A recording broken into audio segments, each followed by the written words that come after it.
Counter-Strike, originally developed in 1999 as a mod for Half-Life, is a first-person shooter game in which a team of terrorists battle to terrorize and counter-terrorists try to stop them. These acts of terrorism included bombing, hostage-taking, and even assassinations. The mod was so good that Mr. Valve himself was like, hey, this is pretty good. This is mine now. And thus began making a series of smash hit video games, raking in billions of dollars. The most notable games of the series are Counter-Strike Source, a reimagining of the original game run on the Source engine, and also used in many modes in Geralt's mod, Counter-Strike Nexon Zombies, and lastly, Counter-Strike Global Offensive, or CSGO, which I still play today. In fact, I've been making videos and playing the game so often that I'm actually the second highest rank in the entire competitive scene. Silver #1, baby. So close to gold. So when they announced another game in the series, naturally, a player of my ranking just had to get access to the closed beta. I present to you the next generation of Counter-Strike using the Riot engine, Valorant. Oh my god! Okay, it's happening! Stay calm! Valorant is a 5v5 precise tactical shooter set on the near future Earth where an event known as the First Light occurred. The event spanned the entire globe, leading to big transformations of life, technology, and how governments operate, which I have no idea what that means. However, as a result of the event, select people across the globe start to gain abilities stemming from this massive event. These gifted individuals are called mutants. Radiants. With that being said, let's hop in the game. And the servers are down. Okay. Well, finally. Oh, okay. So far, so good. Oh, wow. Well, the game runs actually pretty smooth for a beta. It turns out that the Riot engine specifically hired a team of engineers to make the game simple and run on my grandma's potato at 30 FPS. Still got it. Now, the actual game is far different from the tutorial since you're actually fighting real people and not just robots. The basic premise of the game is that the attacking team needs to blow up points A, B, or even sometimes C by planting a bomb at either site. What was that? We can't say bomb? But it's a bomb. We need to conserve the teen rating? What are we going to call it then? The basic premise is that the attacking team needs to attack points A, B, or even sometimes C by planting the spike at either site. Instead of blowing up the site like a normal bomb, the spike actually sends people to the Shadow Realm instead. Each round you will have a buy period in which you can spend credits on guns, shields, or abilities. There's a heavy shield and a light shield which blocks 50% of the damage you take and breaks after a certain amount of damage. There's also a communication area to the left, which I think is pretty neat, in which you can say to buy, to save, or you can buy guns for other players. Each character has a signature ability, which they can use free of charge each round, while the other two abilities need to be purchased. An ultimate ability can also be used after getting a certain number of kills to charge it up, or these orbs laying around. In terms of guns, it's probably best to find which weapons you like best, as they all can be lethal. But check which does the most damage in the bottom right. I can't go over all the guns, well,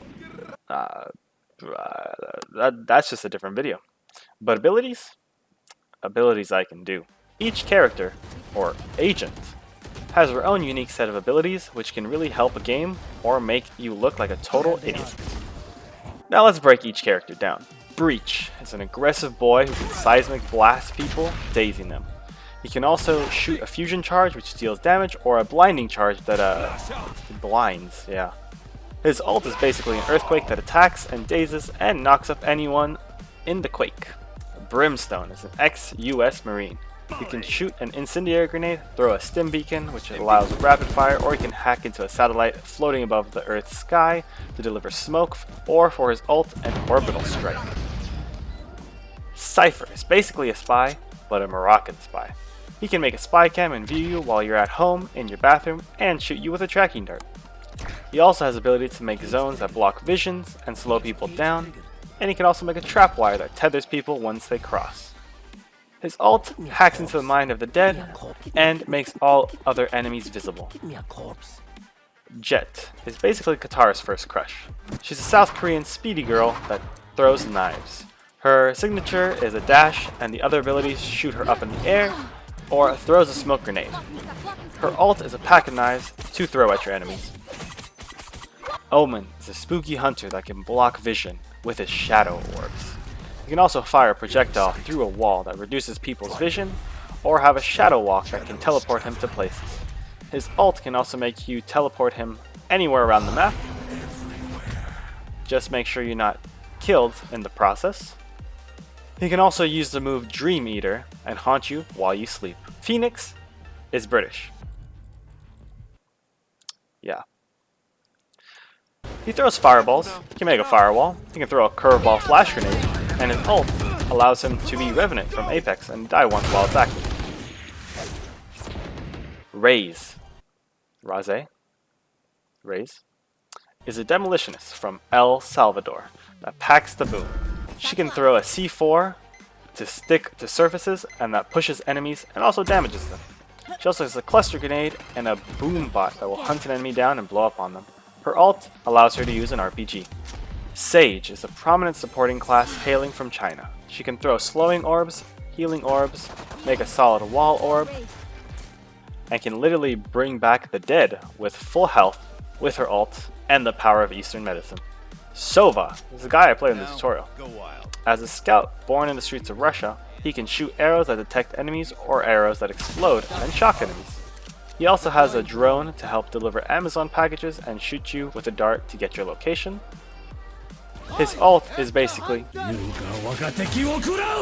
Viper is a toxic player from the US, as sister to Caustic. She has a toxic screen that shoots out, preventing vision. A poison cloud she can also shoot out, and a chemical she shatters on the ground to slow you down and slowly poison you and your system. Some abilities actually cost fuel and can be reused, so as long as you have fuel, you can use them. Her ult makes a large cloud that reduces the max health and vision of everyone inside. Just know that Viper needs to stay inside the cloud to keep it up. Oh boy, that was a lot of them.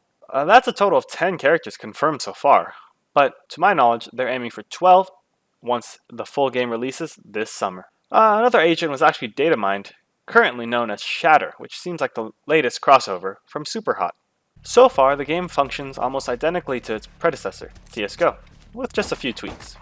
First off, the game feels a bit stiff in the beta, although the game runs buttery smooth. The animations of the characters, especially when they're walking, seem almost robotic. I mean, like, compared to CSGO, it's not that bad, but take a game like TFT, completely unrelated. Oh my god, it's eating the fish, it's so cute. Oh my god, so cute. I actually had to question, based on the animations, if I was actually playing with real people or just bots. In Valorant, the characters seem like they have the personality of a stick in the sand, which, to be fair, may just be because it's the beta. Who knows what they'll actually be like in the full release. But they're pretty flat. On the opposite end, I love the added minimap interactivity. Sightlines for you and all of your teammates are visible on the map at all times. Also, when you move, you make a little circle around yourself that shows where your footsteps are able to be heard. When you walk or stop moving, the circle disappears, indicating that no one can hear you and you're all alone. For now. Now that we're talking about footsteps though, why are the goddamn footsteps so loud? I feel like I can hear people walking at all times. I still hear them. I hear them in my nightmares. They are my nightmares. Walking in the game gives you such a competitive advantage because the footsteps are so distinct and so loud. If you aim to play competitively and have not gotten good headphones yet, probably smart to invest. One enemy remaining. And please, teammates, please walk. Just please walk. Oh my god. Gunplay in the game is also actually pretty good too.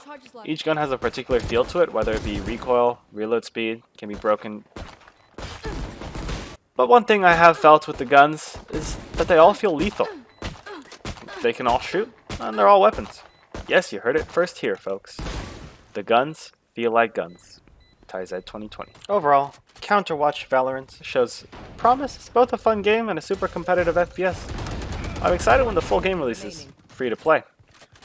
Now, here comes the wait for summer 2020, and the wait for custom maps.